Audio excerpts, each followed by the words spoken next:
beloved chosen one. Let us begin with a truth that is difficult to hear, yet impossible to avoid. Your loneliness is not accidental. Your isolation is not punishment.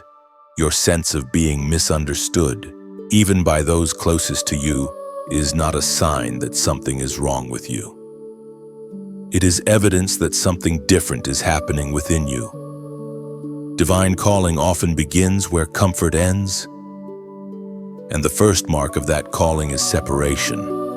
You have noticed it for a long time. Rooms feel louder, yet you feel unseen. Conversations happen around you, but not with you. You carry thoughts you cannot explain, convictions you cannot dilute, questions that make others uncomfortable. You tried to shrink them, you tried to fit, you tried to explain yourself. But the more you tried, the more isolated you became. This is the uncomfortable spiritual truth. Those chosen by God are rarely understood by people. Not at first, sometimes not ever. You wonder why your heart feels heavy even when life looks fine on the outside. You wonder why joy feels delayed, why friendships fall apart without clear reason, why you seem to outgrow environments faster than others, why silence follows you like a shadow.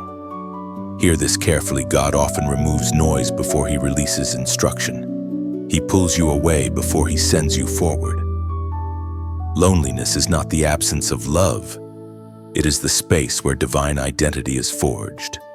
There are things God needs to say to you that cannot be spoken in crowds. There are layers of you that cannot be shaped while everyone has access. That is why misunderstanding follows you. That is why people project onto you. That is why you are labeled too much, too intense, too quiet, or too different. They are not reacting to your personality. They are reacting to the weight of what you carry. This is where many give up. This is where many silence their calling just to feel normal again. But you were never meant to be normal. You were never meant to blend in. Heaven marked you before you ever learned how to belong. And that mark comes with a cost. The cost is isolation. The cost is being ahead of your time. The cost is walking alone while others walk together. Do not rush to escape this season. Do not numb it. Do not fill it with distractions. This is where clarity is born. This is where false voices fall away. This is where you stop performing and start becoming. God is teaching you to stand without applause, to obey without validation, to listen without consensus. These are not soft lessons. They are necessary ones. You have been tempted to doubt yourself here, to question your worth, to wonder if you misunderstood God. But the confusion you feel is not because God is absent. It is because he is close. Silence is not abandonment. It is often proximity. When God draws near, he removes substitutes, and when he prepares you, he strips distractions, and when he assigns you, he first isolates you. Look back and you will see it. Every major shift in your life was preceded by separation. Every upgrade came after a season of loss. Every breakthrough was born in a place where no one clapped for you. This is not coincidence. This is divine pattern. People may not affirm you right now. They may not see what you see. They may not hear what you hear. Kumananeda, that does not invalidate the calling. It confirms it. Because if everyone understood you, you would not need God's guidance. If everyone agreed with you, you would not need faith. If everyone stayed, you would never learn discernment. There is a strengthening happening in you that cannot happen in comfort. Your inner voice is being sharpened. Your dependence is being redirected. Your identity is being anchored somewhere deeper than approval. This is preparation, not delay. We are reminded through the writings of David in the Psalms, chapter 23, verse 4. Even though I walk through the valley of the shadow of death, I will fear no evil, for you are with me. Your rod and your staff, they comfort me. Notice the wording. Walk through, not camp, not die, not turn back. You are passing through this valley, not building your future in it. And you are not alone in it, even when it feels that way. God is closer in this valley than he was on the mountain, because this is where you learn to hear him without noise. This is why you must be careful right now. Do not abandon your values just to be accepted. Do not compromise your convictions just to feel included. Do not betray your future just to ease the present discomfort. Don't do it. No matter the price, this is not coincidence. This is divine intervention. If this message is speaking directly to you, pause for a moment. Like this message. Share it with someone who needs confirmation. Subscribe to stay connected to what God is unfolding here. And at the very end, as a sign that you understand this season and accept it, comment the number 77 below. You did not become strong by accident. Strength was pressed into you through weight you never asked for. This is a truth few are willing to face. Pressure is not a mistake in the life of the chosen, it is the method. God does not casually prepare those he intends to use deeply. He applies force, time, and resistance until substance is formed. And you have lived under that weight longer than most. From early on, life demanded more from you than it did from others. You were expected to understand things too soon, to endure without explanation, to recover without assistance. While others were sheltered, you were exposed. While others were guided step by step, you were pushed forward in the dark. You learned endurance before you learned ease. You learned discernment before safety. This was not cruelty. This was calling. Pain became a familiar companion. Loss did not knock once, it returned.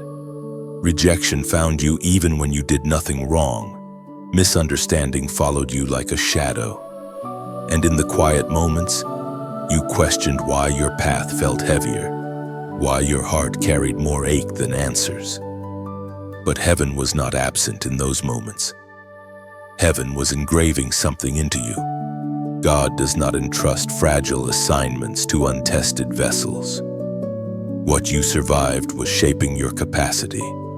The weight you carried expanded your inner world. You learned empathy not from theory, but from experience. You learned patience not from sermons, but from waiting. You learned strength not from confidence, but from necessity.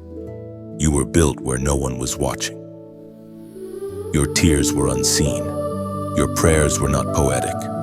Your battles were internal and relentless. And because of that, your resilience is authentic. You do not collapse when things shake because shaking raised you.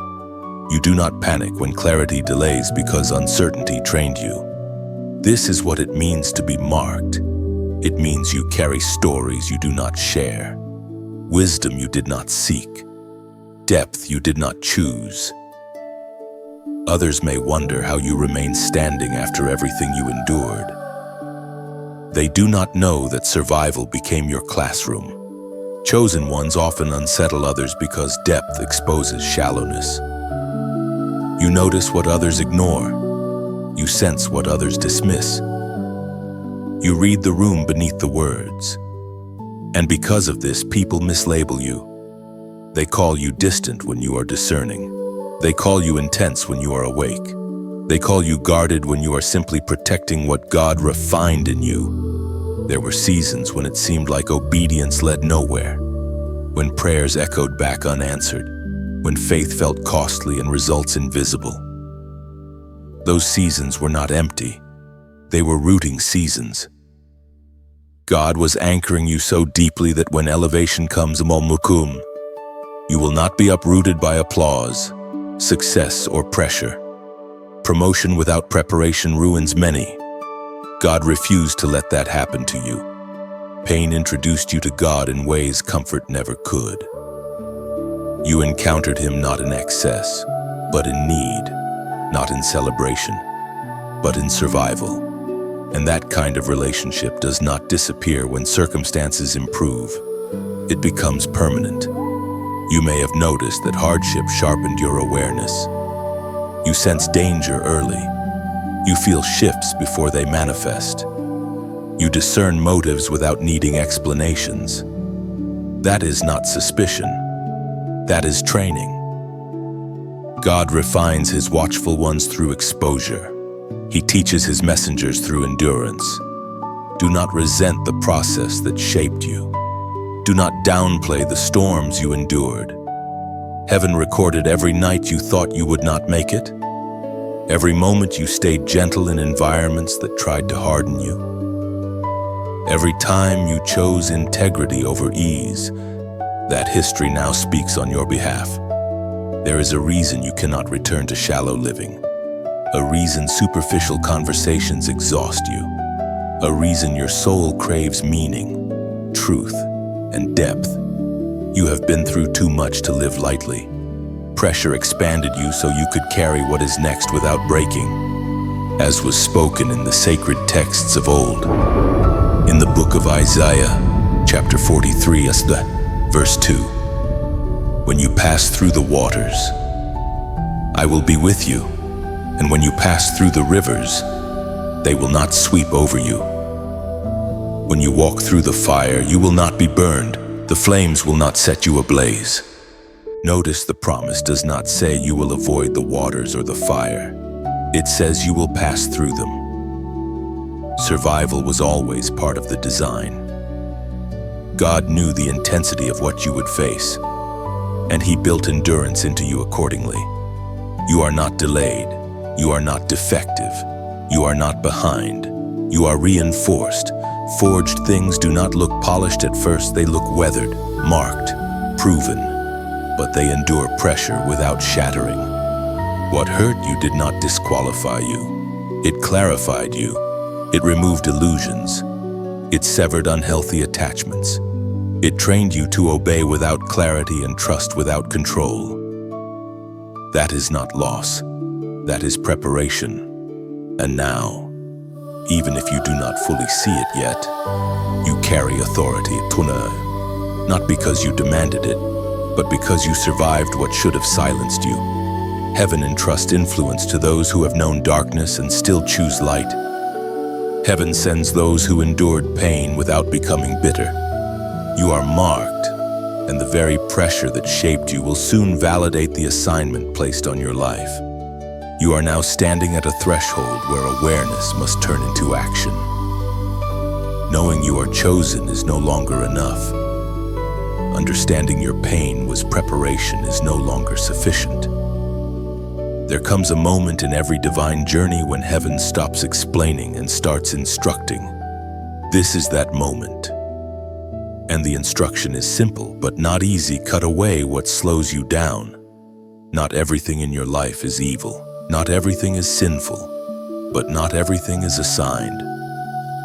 Some things are simply heavy. Some habits are simply distracting. Some relationships are simply expired. And the danger is not that these things are bad, it is that they are slow. They drain your focus, dull your discernment, and delay your obedience. God does not usually remove these things for you.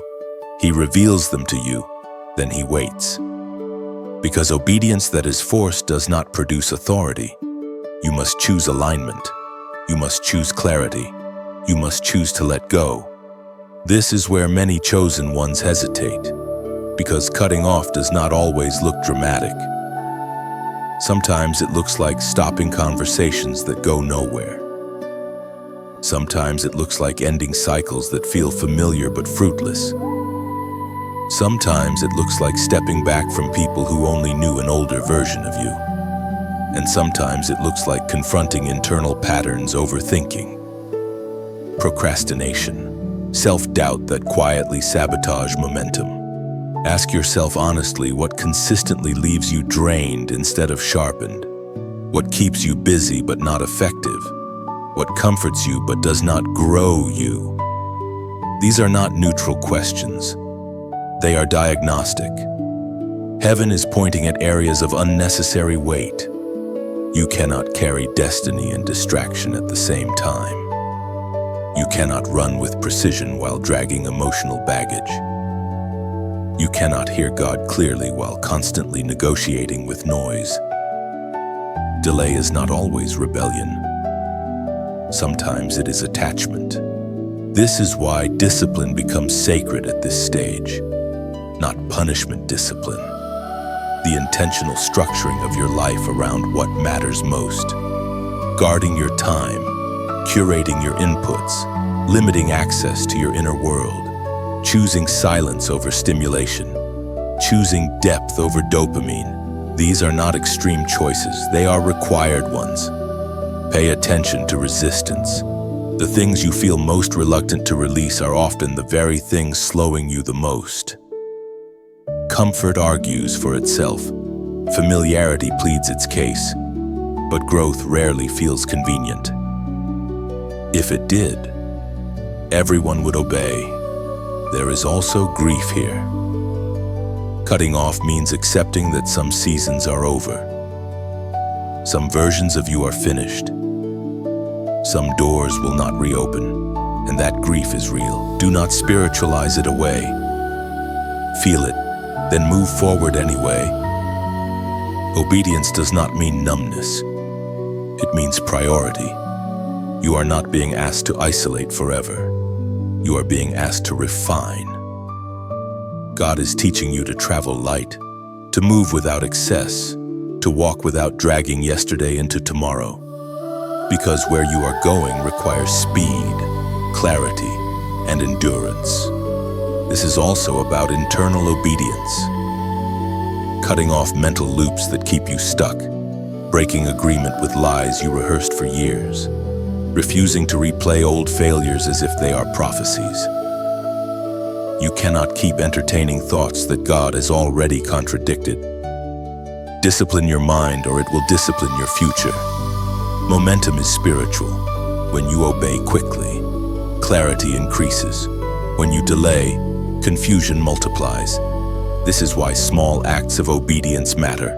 Waking up earlier, turning something off, saying no without explanation, saying yes without full understanding.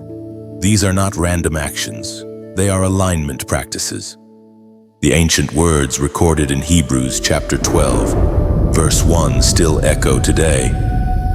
Let us throw off everything that hinders and the sin that so easily entangles. And let us run with perseverance the race marked out for us. Notice the wording, everything that hinders. Not only sin, not only obvious wrongs, everything that slows the race. God is less concerned with what is permissible and more concerned with what is purposeful. If it hinders, it cannot stay. You are not behind schedule. You are simply carrying extra weight, and weight can be released, but only intentionally. No one can do it for you. Not God, not people, not circumstances. This is your decision. Here is the practical instruction: make one cut, not everything at once. One clear, honest, decisive cut. One habit, one relationship boundary, one routine, one internal agreement. Obedience compounds, clarity follows movement. And now, as a prophetic act not for the algorithm but for alignment, I want you to comment one short sentence below, no more than 4 words. This is not about words on a screen, it is about declaration. Speech activates intention. When you name a decision, you give it structure, and when you declare a posture, you reinforce it. Type this in the comments: I choose alignment. This phrase matters because choice precedes change. You are not waiting for motivation. You are not waiting for clarity. You are choosing alignment now, and clarity will follow. This is how momentum begins. You are not cutting things off to lose something. You are cutting them off to run, and the race ahead of you will require every ounce of focus you can preserve. There comes a moment when the spiritual realm responds to who you are becoming, not who you were. You do not announce this moment. You do not plan it. It arrives quietly. Yet everything shifts. Darkness begins to recognize you not because you are loud, but because you are aligned. Not because you seek attention, but because your presence interferes. This is an uncomfortable realization.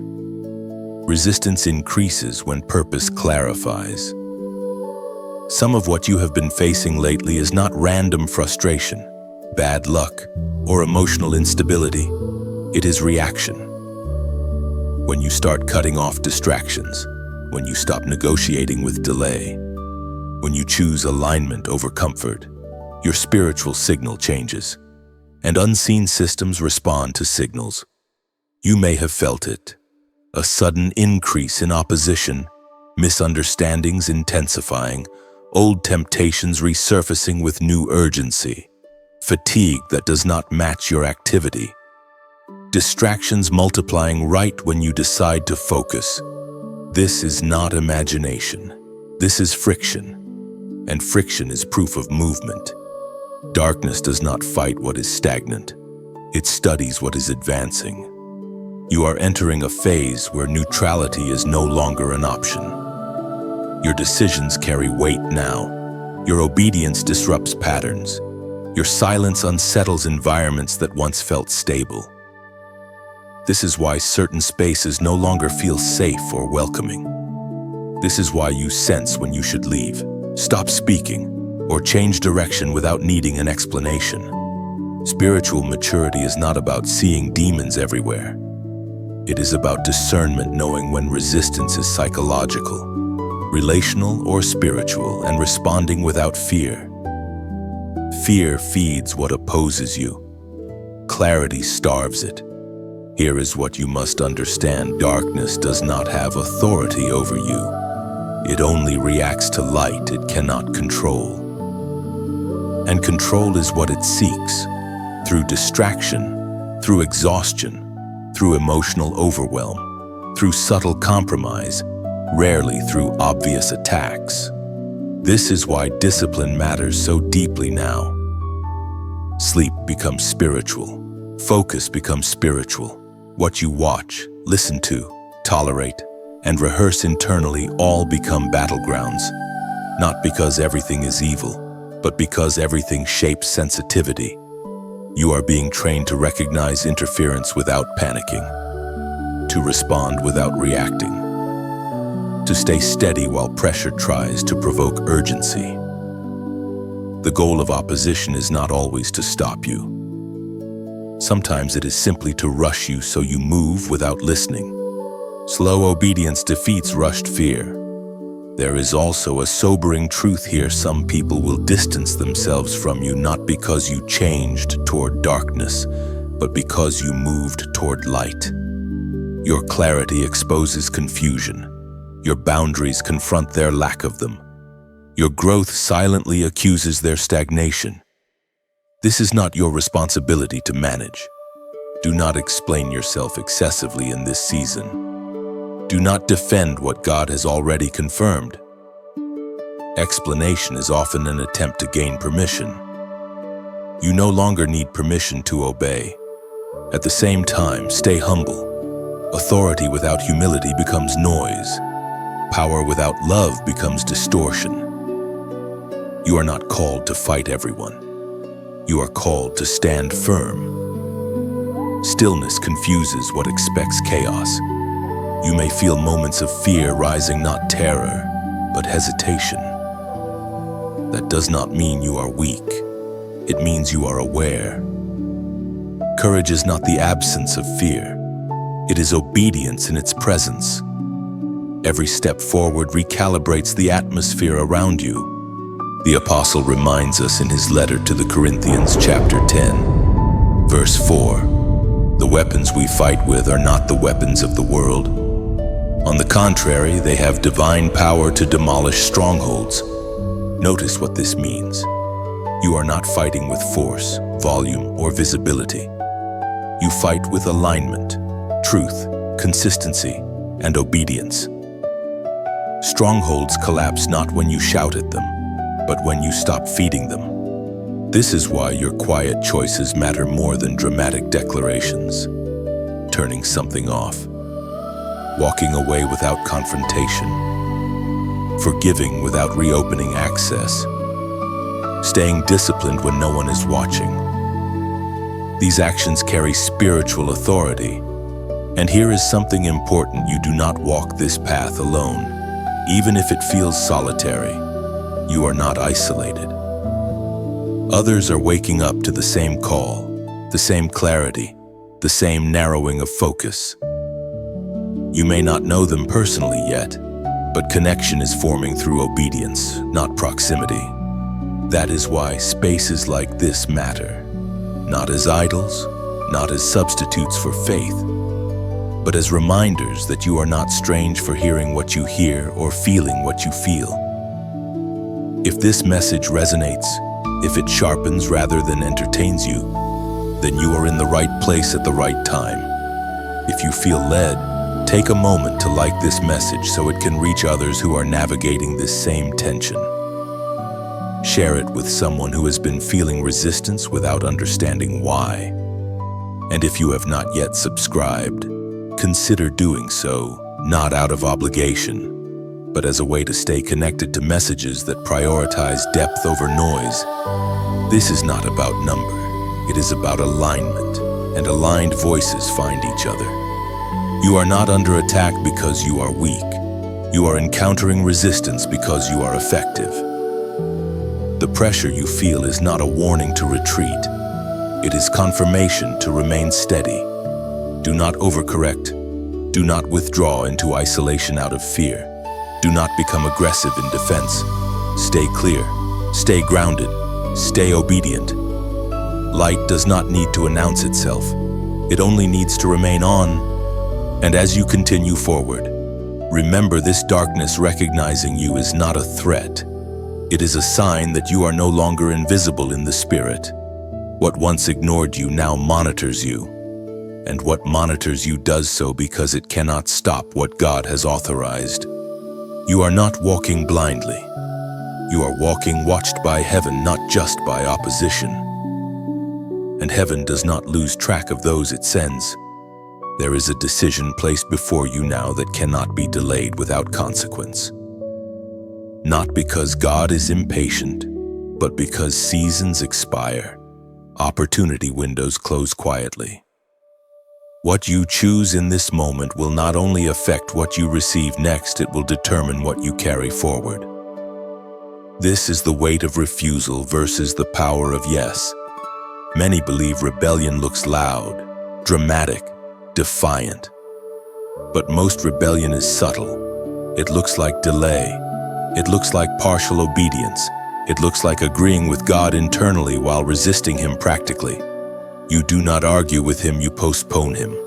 And postponement feels harmless until momentum is lost. You have felt this tension, that internal pull toward obedience paired with an external reluctance to fully surrender. You know what you should do, but you negotiate timing. You sense what must change, but you wait for a better moment. This is not confusion, it is confrontation. God is not unclear. He is asking for consent. Refusal does not always come from pride. Sometimes it comes from fear. Fear of loss, fear of instability, fear of disappointing others, fear of becoming someone unfamiliar. Saying yes to God often means saying no to a version of life that feels safer, familiar, predictable. And that is why the decision feels heavy. But understand this clearly: your yes is not just agreement, it is authorization. When you say yes, you give heaven permission to rearrange things you cannot control. When you refuse or hesitate, you limit what can be released through you. There are consequences on both sides, and this is not threat, it is truth. The cost of refusal is stagnation, not always obvious failure, often just stillness. You remain capable but unused. gifted but underutilized, aware but frustrated. And that frustration grows louder over time, not because God is punishing you, but because purpose unattended becomes restless. On the other hand, the power of yes is movement, not instant comfort but clarity, not immediate reward but alignment. Saying yes does not remove difficulty, it redirects it. You trade meaningless struggle for purposeful resistance. You exchange confusion for conviction. This is why obedience feels heavy before it feels freeing. You are shedding weight you learned to live with. You are releasing control you relied on. You are trusting direction without full visibility. That is not weakness. That is faith in motion. There is also grief in saying yes. Grief for what you will not become. Paths you will not explore. Versions of yourself that must end. Do not ignore that grief, but do not let it rule you. God never asks you to surrender without intention to replace. He subtracts to multiply. You may be tempted to ask, what if I fail after saying yes? But the deeper question is this. What if you succeed after refusing success without alignment is one of the most dangerous outcomes? It numbs conviction. It quiets urgency. It creates the illusion that obedience was optional. God is inviting you into partnership, not performance. He is not asking for perfection. He is asking for availability. A willing yes is more powerful than flawless execution. You have seen this pattern before. Moments where a simple decision would have changed everything, but hesitation stole momentum. You promised yourself you would not miss it again. This is that promise being tested. Heaven speaks clearly through the words in Deuteronomy chapter 30, verse 19. I have set before you life and death, blessings and curses. Now choose life, so that you and your descendants may live.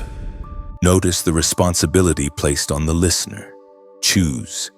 God reveals, God invites, but you decide. Choice is sacred. Without it, love would be control. Calling would be coercion. Obedience would be meaningless. Your yes does more than affect you. It creates permission for others who are watching your life silently. Your obedience becomes evidence. Your courage becomes confirmation. Someone else will choose life because you did. This is why delay is not neutral. It echoes. It teaches others that hesitation is acceptable, that comfort outranks calling, that fear has authority. You may not see the ripple now, but it exists. You do not need more information.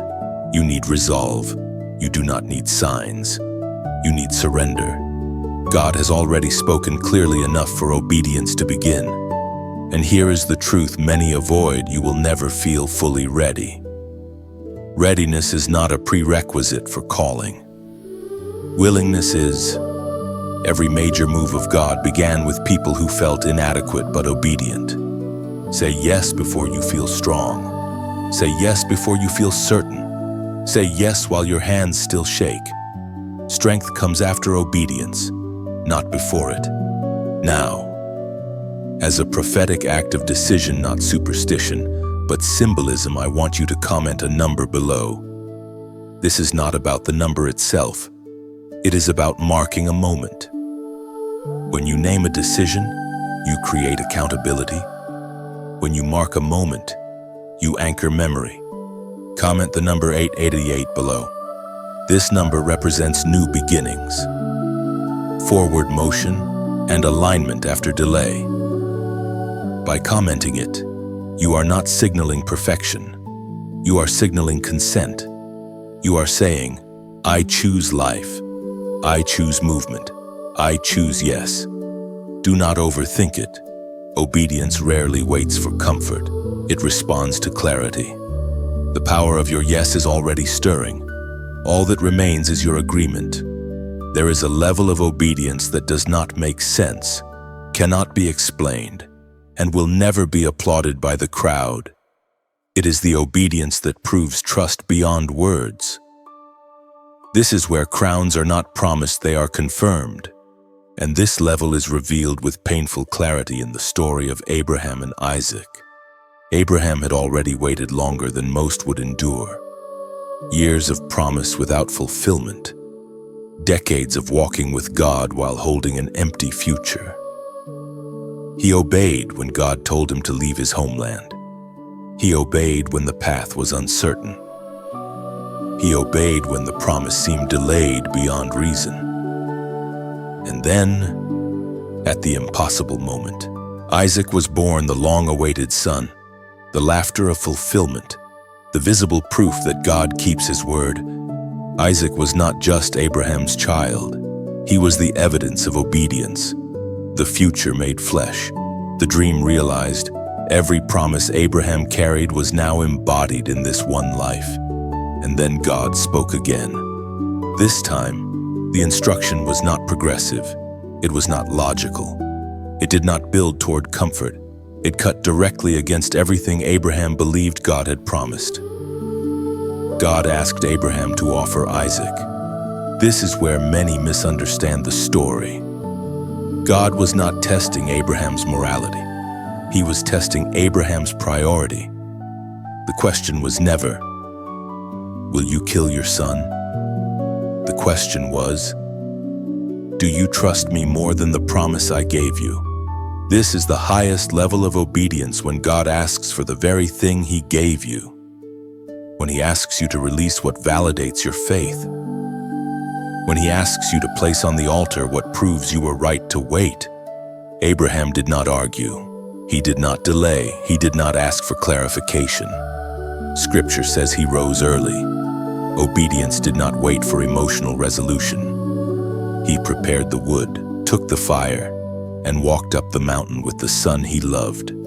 Imagine the silence of that journey. Every step a memory, every breath a reminder of what was at stake. Isaac walking beside him, unaware of the full weight of what was happening. Abraham carrying the knife, not because he wanted to lose his son, but because he trusted God more than his understanding. This is what ultimate obedience looks like. Not enthusiasm, not excitement. Resolve. Abraham believed something deeper than the visible command. He believed that God could not contradict his own promise. He trusted that even if Isaac died, God would still be faithful. Hebrews later reveals that Abraham believed God could raise Isaac from the dead. This was not blind faith, it was informed trust. At the altar, everything converged. Promise, fear, obedience, love. The knife raised was not an act of cruelty. It was an act of surrender. Abraham was saying, without words, "Even if I lose what I love most, I will not lose you." And heaven responded. The voice of God stopped him at the final moment. The sacrifice was never the goal. The proof was obedience had reached its peak. Trust had been verified. And in that instant, Abraham's crown was confirmed. As was spoken in the book of Genesis, chapter 22, verse 12. "Do not lay a hand on the boy," he said. "Do not do anything to him. Now I know that you fear God because you have not withheld from me your son, your only son." Notice the words, "now I know." Not because God lacked information, but because obedience revealed alignment. Heaven does not respond to intention. It responds to action. Then provision appeared, a ram caught in the thicket. What Abraham did not bring, God supplied. What Abraham was willing to surrender, God replaced. And Abraham named the place accordingly, "The Lord will provide." This is the pattern: obedience first, provision second. Many want provision before surrender, confirmation before obedience, assurance before sacrifice. But crowns are not given to those who protect the promise at all costs. They are given to those who trust God more than the promise. Isaac was never meant to be lost. He was meant to be released. There is a difference. When you release something to God, it is never truly gone. When you cling to it, it begins to own you. This story is not about a father and a son alone. It is about you. There are Isaacs in your life, things God gave you, built through obedience, waited for through pain, callings, relationships, identities, dreams. And now, God is asking whether they sit on the throne or the altar. This is not cruelty, it is clarity. God does not compete with idols. He removes them, even good ones, even blessed ones. Anything you are unwilling to surrender has already exceeded its assignment. Abraham did not lose his son. He gained authority. His obedience echoed through generations. He became the father of faith not because he believed once, but because he obeyed when belief cost him everything. This is why your obedience matters more than your understanding. Why your surrender matters more than your comfort. Why your willingness to obey in silence matters more than public faith declarations. Crowns are not placed on heads at the beginning of the journey. They are recognized at the altar, at the place where you choose God over what you love most. You may not see the ram yet. Abraham didn't either. Provision often waits until the knife is raised not to harm, but to prove trust. Ultimate obedience does not end in loss. It ends in confirmation. And once confirmed, what God entrusts to you cannot be taken away. You are not being asked to lose. You are being asked to trust. And trust, when proven, becomes authority. You have arrived at the point where obedience is no longer private. What God has been forming in hidden places now begins to transmit outward. Not loudly, not aggressively, but unmistakably. You are becoming a living signal, one that others may not understand, but they will feel. This is what it means to be sent. Being sent does not always mean traveling far. Often it means standing firm where you are. Carrying clarity into confusion. Carrying restraint into chaos. Carrying truth into spaces addicted to comfort. You do not announce your assignment. You embody it. And embodiment is far more confronting than words. Everything you walked through prepared you for this posture. The loneliness trained you to stand without approval. The pressure trained you to endure without complaint. The cutting away trained you to move without excess. The resistance trained you to discern without fear. The surrender trained you to obey without negotiation. None of it was wasted. Now your presence does something unusual. It stabilizes some and unsettles others. It exposes what is shallow and strengthens what is sincere. You may notice that people either open up around you or become defensive. That is not charisma. That is authority born of alignment. You are not sent to impress. You are sent to interrupt patterns, to break cycles without confrontation, to reveal alternatives simply by living differently. This is why integrity matters more than influence. Influence can be borrowed. Integrity cannot. There will be moments when you want to retreat again into invisibility, when the weight of being seen feels heavy, when misunderstanding resurfaces. Remember, this obscurity was a season, not a sentence. You were hidden to be formed, not to disappear. Light does not apologize for being visible. For being sent also means accepting responsibility without pride. You are accountable for how you carry what God entrusted to you.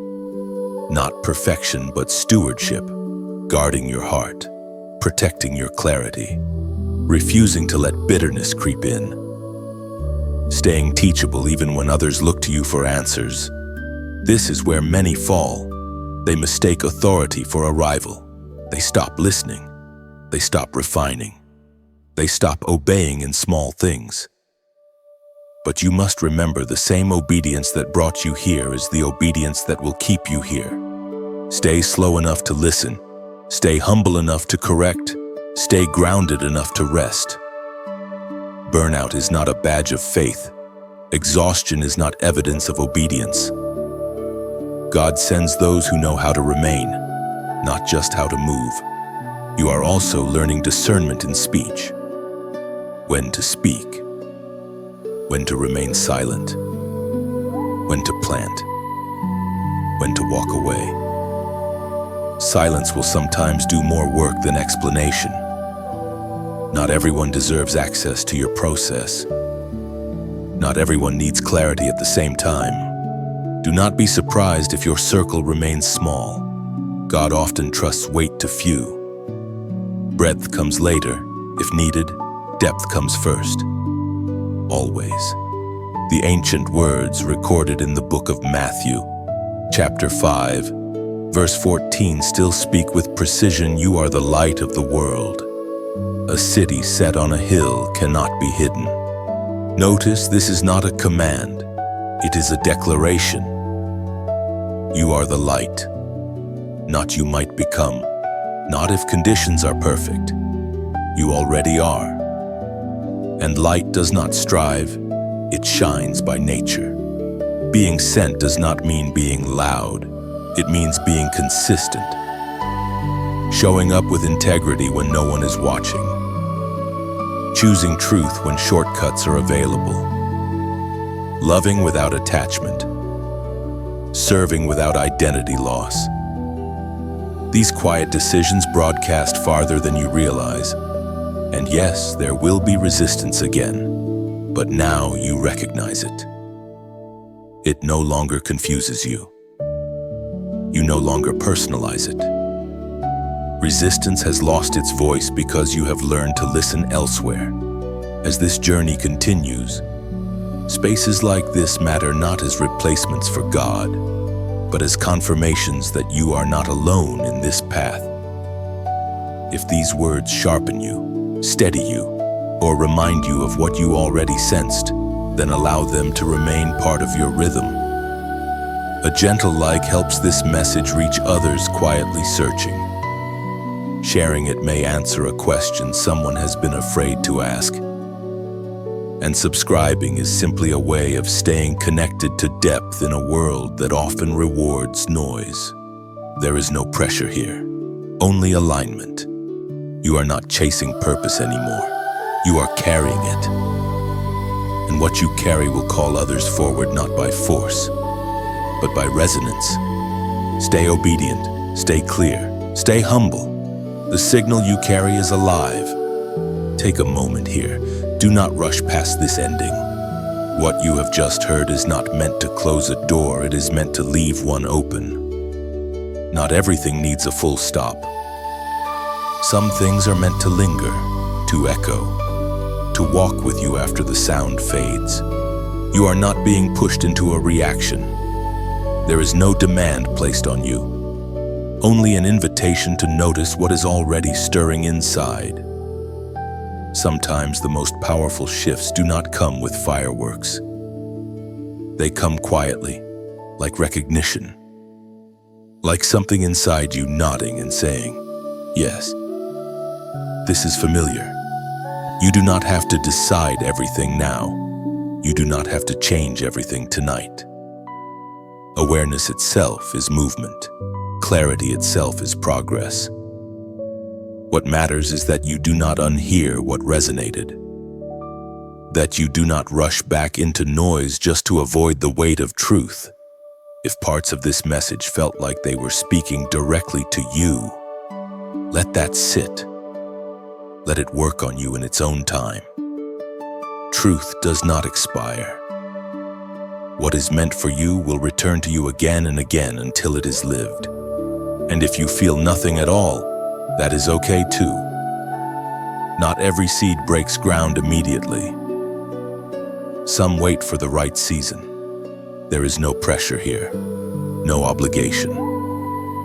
If this message helped you, steadied you, or gave language to something you have been carrying quietly, you are welcome to like it or share it with someone else who might be walking a similar path. Not because you have to, but because sometimes passing something along is simply an act of recognition. And if you choose to move on without doing anything at all, that is also enough.